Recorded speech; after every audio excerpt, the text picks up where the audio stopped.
Hi, I'm Bee. Today I'm going to start my very first Wreck This journal. Since I won't be following the instructions, the very first thing that I did was ghost them. Now I can ignore them and pretend they're not there. I did leave the two instructions that I did like, order doesn't matter, and experiment. But looking back, I really could have covered up the whole page since the instructions don't really matter. However, since I did leave those two instructions, I took my inspiration off the word experiment and decided to make these pages science themed. So I went over to my bullet journal and I sketched out some ideas. I ended up sketching some test tubes and I thought they were really cute. I thought they would be perfect for my instructions page. I was mulling over what to do on the other side as I was coloring when suddenly I realized I haven't created a scientist panda yet, and obviously the Pandaverse needs some scientists. So I opened up my digital art program and opened up the files where I created a Build a Panda workshop with a bunch of layer sets. So I just kind of pick out the base layers that I want, then I can add in the details. So for a scientist panda, I decided to give this panda goggles, a lab coat, holding up a test tube, added in some hair. Once I created the outline, I printed it off so I could color it.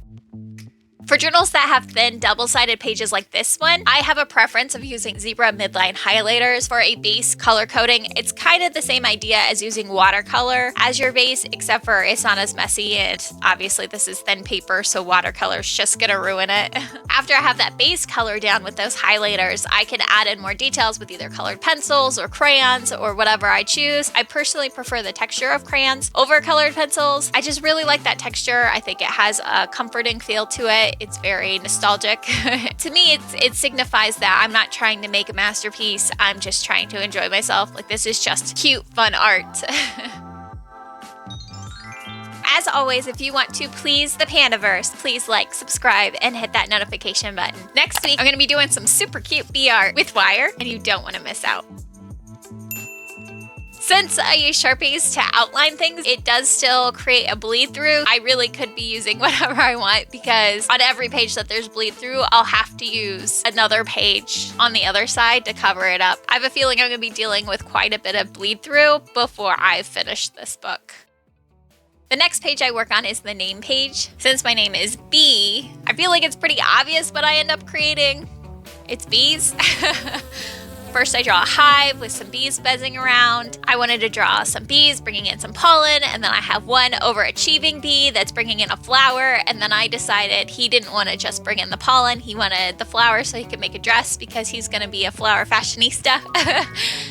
I also thought it would be cute if some of the bees use the honey dipper to tuck in some other bees into the honeycomb. Like, the honey is the blanket and the honeycomb is the bed, and the bees carrying the honey dipper are like a 3-bee Sandman. And their job is just to fly around dripping honey on all these sleepy bees to tuck them in for the night. I picture them humming little stories to the little ones, sending them off to nice sleepy dreams, like a proper 3-bee Sandman. On the other side of the page, where there's all these words, I really just didn't want to do that, so I didn't. I just covered the page up, ended up drawing a bee that had a great barber, so that way it's a bee that says bee. I know, I'm so creative. I ended up adding flowers, hearts, and like dots and swirls and stuff in the background just to make like a wallpaper type effect. This is a simple yet adorable page. Now onto the materials page. On the materials page, I decided to draw a really cute brain with some kid gloves on it to remind me to be kind to myself. I'm not trying to recreate the Mona Lisa here. I'm just trying to have some fun. I added a light bulb to remind myself to brainstorm, and a bunch of hearts to remind myself that creating something is a form of self-love. Overall, this page, it's simple but cute. I think it works well together.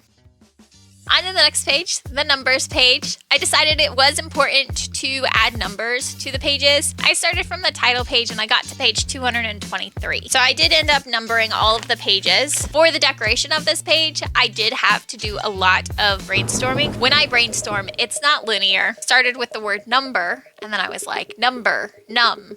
Numb fingers, numb toes, numb tongue, no. Numb, umbrage, umbrage counting, no. I don't want that negative Nancy in my book. Umber, under, down under, kangaroo numbers. What's a duck? Okay, let's look at some other words. Page, mage, Merlin, magician, numbers magician, mathematician. No, that's not cute. I want something cute. What's something cute and artsy? What's something cute and artsy that has to do with numbers? I got it. Oh my god, paint by numbers. Yes. Okay, so what do? I could do a rainbow. That's classically cute. I could do a baby panda. I could could have little leaves around it. That's gonna be so cute. So I drew this oversimplified stained glass type design, added in the numbers, and color blocked each section. This was really simple to create, but holy shrimp. I mean, look at how cute that is. It's stinking adorable. I just love this page. It's 100% my favorite.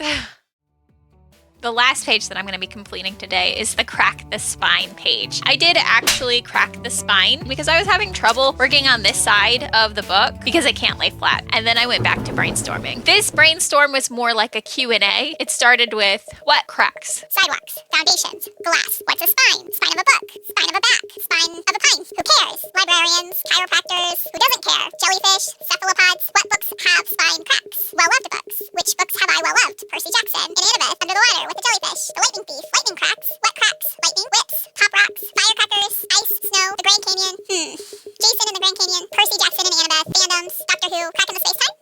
What cracks? Lightning cracks. Thunder clouds, storm clouds, acrylics, watercolors, markers, crayons. Realistic? Cartoon? Kawaii. Kawaii thunderclouds. Angry? Sad? Lightning sparks? Lightning sparks and cracks. Lover spark.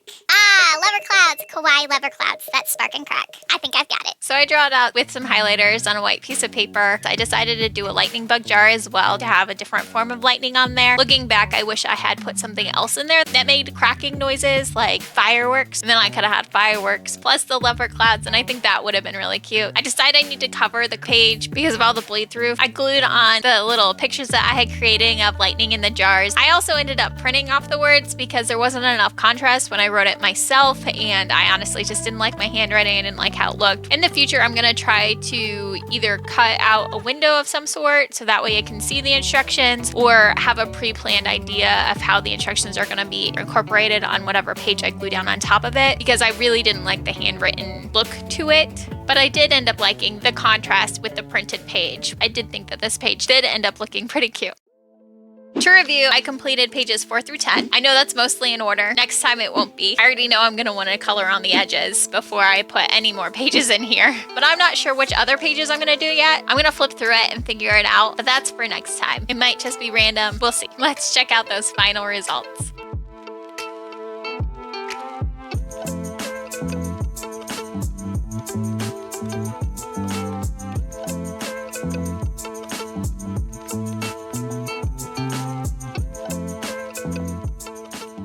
I had a lot of fun creating these pages. If you know which prompts I should work on next, leave a comment below. If you don't know the page number based off of my numbering system, you can just say whatever the prompt may be. If you've worked on these prompts and you want to show me your results, I'd love to see them. Just tag me in your posts on Instagram and I'd love to come check them out. If you like this video, check out another one of my videos.